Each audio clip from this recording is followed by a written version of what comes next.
Hello again, Dave. Hello again, Matt. Okay, Pogs. I have only the vaguest recollection of what Pogs were. They were just like discs, right? Well, according to the legend, in Hawaii, milk bottles came with a cardboard or plastic cap. You know, there would be a lid, but there would be an underlid, and milk caps. Kids started playing with them, and it's essentially a form of tiddlywinks.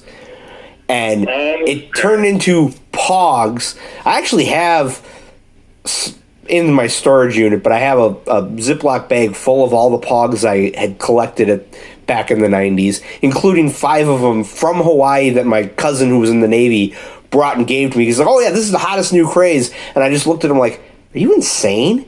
And then like 3 months later, it's, oh yeah, the Return of Superman, DC's giving out a 5 Pog set that, it's the 4 new Supermen and then the DC logo. And there was this kind of Pog and that kind of Pog.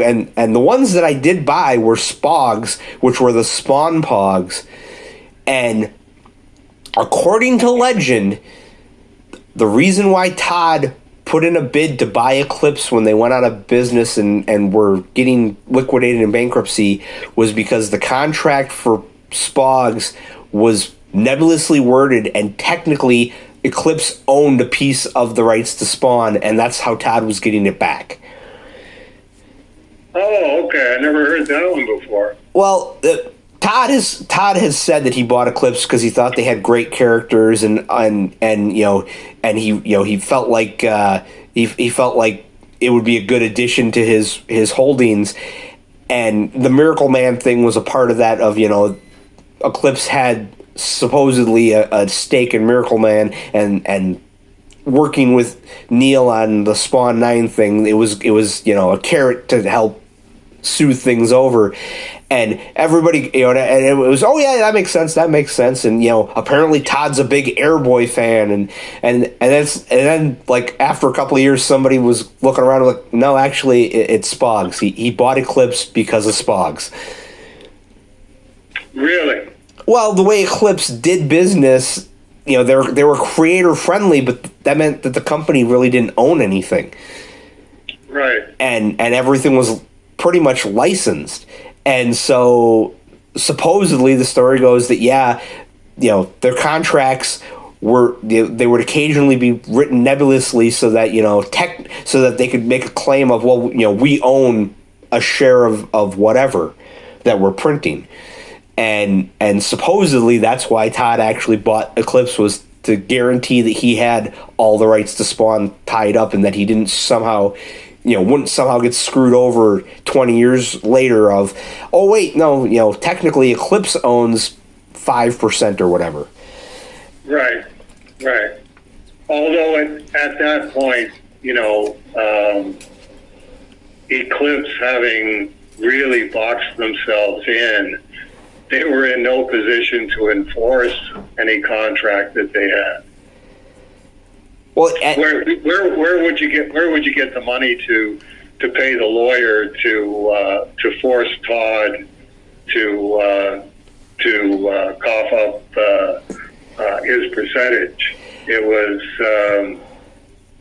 Cat Ironwood definitely decided that there was really nothing to this publishing business. You just kept publishing more and more stuff all the time. And if you publish more and more stuff, you bring in more and more money. End of story. Well, it's funny that you mentioned that you're pretty sure you're not in the comic book creator cards because of Cat Ironwood, because in the Spawn Pog set, they do have images from issue 10, but none of Service.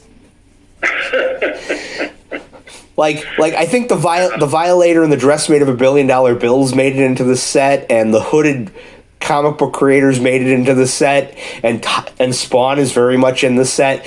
And I think even the Star Child Superman image is in the set, but not Service. Yeah, which oh well. Well, we both know that it's probably we, meaning Eclipse, is not going to have any business with Dave Sim whatsoever, and therefore we're not even going to ask if it's okay to use Cerebus in the set. We're just going to perform an aardvarkectomy. But again, it's kind of weird because, first off, they're like $50 sized pieces of cardboard with an image on one side and a description on the back, and the Spawn logos on the back. And Todd's art really isn't circular. He didn't do circular panels, so you're basically drawing a circle on a panel, going, this is what we're going to put on the Pog, and it just is odd to me. For years I was always going, it's kind of weird that there aren't any Cerebus Pogs. That you would think that they would, and then now it's like, ding, light bulb. Of course there aren't any. There's no way Cat Ironwood would sign off on that, going, oh yeah, definitely. Right. I mean, it's interesting. It's just this the whole Dave Sim Cerebus non-existence thing, which I maintain is definitely feminist driven. It extends even to the Turtles crossover. It's let's not actually talk to Dave Sim about, can we use Cerebus in the animated cartoon. It's let's pretend that Dave Sim doesn't exist. Let's pretend that Cerebus doesn't exist, and that'll solve the problem. And it's like, well, it does to a degree, but it does 30 years later look, as you say, a little odd. Well, how are you going to explain this without addressing the whole this is what feminists do kind of thing? What I really enjoyed about the Turtles 8 crossover is that the legend has become that you won't authorize reprinting of the issue, for various reasons. And it turns out that, if you dig back into what actually happened, it was when they did the first reprint and they colored Cerebus, first didn't pay you, and so you kind of said to Peter, hey, if I'm not getting paid, could you, or you said to Kevin, if I'm not getting paid, could you guys not reprint it? And it was a gentleman's agreement type thing of okay, yeah, you would like to get a check for the work appearing, and somehow that got twisted in the storytelling to, oh yeah, Dave won't authorize any reprinting. It's like, no, you'd authorize any reprinting as long as there's a check coming your way.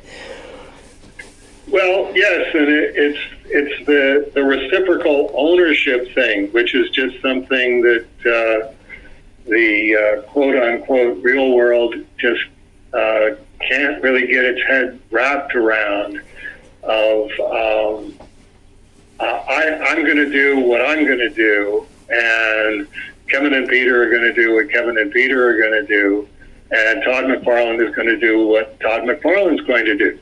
And it's when have I ever done anything that would jeopardize that, or that would call that into question? It's no, I've always been way over here on creators' rights, and everybody else has always been way over there on creators' rights.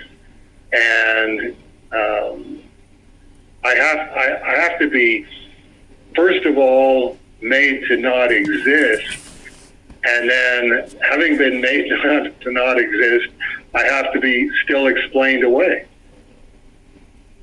Well, didn't you send all the Cerebus Jam guys copies of the negatives so that they could reprint the stories whenever they wanted? Yeah. I mean, that totally sounds like someone that is against absolute creative freedom, doesn't it? I mean, it boggles the mind to go, why would Dave be against anything? It's, you worked on it, I worked on it, we can do whatever we need to. If you want to cut me a check, hey, that'd be great, but I won't hold it against you if you don't. Yeah. it's one of the things about, when creators' rights comes up, and I'm like, well, the smart move is to have the attitude of, we both worked on it, let's both share in ownership, and let's not lock it into a vault and, oh no, that'll never be seen again. I mean, a good example is, me trying to cover all of the bases mentally of, okay, here's what happens, or here's what can happen with Ninja High School, which, is still being produced. And it's like, okay, well, I have to anticipate problems that I didn't anticipate before, because I am made to not exist, and I'm hoping that Ben Dunn isn't like that, but I'm also aware that does tend to happen. So my position all along with Ninja High School is, okay, I'll work on it with you, and we'll produce the pages together. And at some point, if you go, no, I can't sign off on this. This isn't what I wanted this to be. Then it would be, well, okay, I'm going to finish my version, and you can finish your version, and I'll publish mine and you publish yours. The same thing with, I'll do black and white with a color cover, and you do color because you do color. I mean, Ninja High School is a color comic book. But let's make sure that both of us have complete control over what's going on. At a specific point, I think Ben went, okay, I don't know how to do what Dave's doing, but I like what Dave's doing, so I'll just let Dave do what Dave's doing. And at some point, the book will be done. I'm the guy finishing the book, as opposed to the Turtles crossover, where Kevin and Peter were finishing the book, and Todd McFarlane on Spawn was finishing the book. I had done all of my stuff up to that point. This is the first time where I'm the guy going, okay, this is what Ninja High School is going to be. I don't know, I'm not really looking for any flack on this. There will be my Ninja High School Cerebus crossover and your Ninja High School Cerebus crossover, and those will be the either they're both the same thing, or they're two different things. But that's part of creators' rights as well. Well, God forbid something happens and there's a falling out where you guys aren't going to be working together type thing. You could always publish your art with all the ninjas removed and just put in the inside front cover. You can't see them because they're ninjas. Yeah, I definitely didn't want to have that happen. It's one of those. Anything can go wrong at any time, and if it does, then you want to make sure that it's okay. This isn't what I signed on for. This isn't what you signed on for. But you go your way, I'll go my way, and we'll just chalk it up to experience. And we'll both, you will still own something that you can either put it in a box and kick it to the curb and go, I never want to even think about that again. Or you go, well, okay, here's my version, and I'm happy with this, but I don't even want to talk about Dave's version.